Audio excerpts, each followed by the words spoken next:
სიმღერა ის სწავლობ მეექვსე კლასში.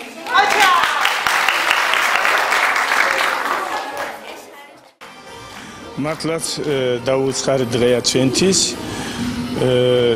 ჩვენ ვიფიქროთ, რომ ერთად ვიზიეიმოთ საქართველოს დამოუკიდებლობის დღეს, რადგან ჩვენი სკოლის პედაგოგი, რომელმაც მოღვაწეობს პროგრამით კვალიფიციური მასწავლებლები არაქართულენოვან სკოლაში, არის წარმოშობით ქალაქ გორიდან.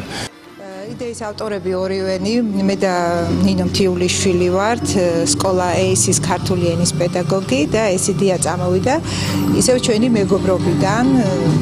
დაგვაკავშირა ნინოს ერთ-ერთმა ლექსმა ამჯერად ერთმანეთთან. საბავშვო ლექსი იყო წვიმა და რატომღაც მარიკას ძალიან მოეწონა ეს ლექსი. ბავშვებმა ისწავლეს იქ ქესალო საჯარო სკოლაში, შემდეგ გამომიგზავნეს ეს ვიდეო რაღაც პოზიტიური დღის შესაქმნელად. ქართლის ორი ნაწილი შვილები შევხვდით ერთმანეთს და გვაქვს დიდი სურვილი, რომ ეს შეხვედრა იყოს ძალიან ხანგრძლივი, მეგობრული, საინტერესო და ეს მნიშვნელოვანია იმ მხრივ, რომ ეთნიკურად არაქართველი ბავშვები ცდილობენ ისწავლონ ქართული, გაეზიარონ, ასე ვთქვათ, ქართული კულტურა, ქართული ცეკვა, სიმღერა, ლექსი და ჩვენ შევეცადეთ, რომ იგივე დაგვეხვედრებოდეთ.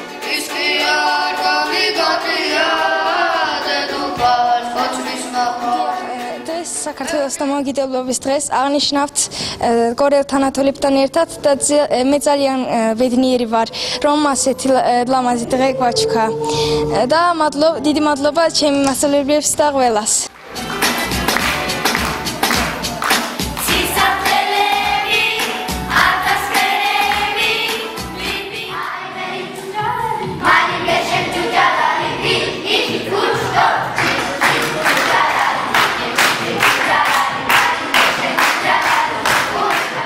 შემდეგ ეტაპზე ჩვენ მეგვეწევენ უკვე ქესალუელები და რაღაც იმედი გვაქვს, რომ რაღაცა ნაბიჯს გადავდგამთ ქართველებსა და ეთნიკურ აზერბაიჯანელებს.